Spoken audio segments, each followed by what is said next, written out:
നിയമസഭാ തെരഞ്ഞെടുപ്പിനുള്ള പോളിംഗ് സാമഗ്രികളുടെ വിതരണം കോതമംഗലം എം.എ. കോളേജിൽ നടന്നു. വിദൂര ബൂത്തുകളിലേക്കുള്ള സാമഗ്രികൾ ജീപ്പിൽ കയറ്റി ബ്ലാവനയിലെത്തിയാണ് ഉദ്യോഗസ്ഥർ മറുകരയിലെത്തിച്ചത്. ഏറ്റവും ദൂരത്തിൽ ബൂത്തുകളുള്ള എറണാകുളം ജില്ലയിലെ മണ്ഡലം കൂടിയാണ് കോതമംഗലം. നിയമസഭാ തെരഞ്ഞെടുപ്പിനുള്ള പോളിംഗ് സാമഗ്രികളുടെ വിതരണം കോതമംഗലം എം.എ. കോളേജിൽ നടന്നു. വിദൂര ബൂത്തുകളിലേക്കുള്ള സാമഗ്രികൾ ജീപ്പിൽ കയറ്റി ബ്ലാവനയിലെത്തിയാണ് ഉദ്യോഗസ്ഥർ മറുകരയിലെത്തിച്ചത്.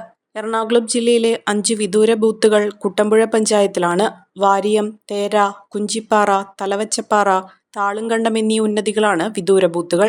ഇതിൽ വാരിയം ഉന്നതിയാണ് ഏറ്റവും ഉൾഭാഗത്തുള്ള ബൂത്ത്. ഇവിടെ 82 വോട്ടർമാരാണുള്ളത്. കുഞ്ചിപ്പാറയിൽ 210, തലവച്ചപ്പാറയിൽ 387, തേരയിൽ 54, താളുംകണ്ടം 113 എന്നിങ്ങനെയാണ് വോട്ടർമാരുടെ എണ്ണം. ദുർഘട കാട്ടുപാതകളും വന്യമൃഗശല്യവുമുള്ള ഈ ബൂത്തുകളിലേക്കെത്തുന്നത് പോളിംഗ് ഉദ്യോഗസ്ഥർക്ക് എന്നും ഒരു വെല്ലുവിളിയാണ്. മുമ്പും പല പ്രാവശ്യം തെരഞ്ഞെടുപ്പ് ജോലികൾക്ക് പോയിട്ടുണ്ടെങ്കിലും ഇതുപോലുള്ള വിദൂര ബൂത്തിൽ ഡ്യൂട്ടി ചെയ്യുന്നത് ആദ്യമായിട്ടാണെന്ന് പ്രിസൈഡിംഗ് ഓഫീസർ അജു ശിവൻ പറഞ്ഞു. ഞങ്ങളുടെ ജീവിതത്തിലൊരു സുപ്രധാന നിമിഷമാണ്. ഇത്രയും ദൂരത്തിൽ പോയിട്ടൊരു ആദ്യമായിട്ടാണ് ഡ്യൂട്ടി ചെയ്യുന്നത്. വാര്യംകുടി എന്ന ഒരു റിമോട്ട് ഏരിയയിലേക്ക് ഞങ്ങൾ ടീമിൽ 4 അംഗങ്ങൾ പോകുന്നുണ്ട്. 3 ലേഡീസും പ്രസിഡന്റ് ഓഫീസറായി ഞാനും. ഇതിൻ്റെ 5ാമത്തെ ഡ്യൂട്ടിയാണ്. എന്നാലും ഫസ്റ്റ് ടൈമാണ് ഇത്രയും ദൂരത്തേക്ക് പോകുന്നത്. റിമോട്ട് ഏരിയയിലേക്ക് പോകുന്നത് ആദ്യമായിട്ടാണ് പോകുന്നത്. മാനിയ മൊബൈൽസ്, PO ജംഗ്ഷൻ, മൂവാറ്റുപുഴ.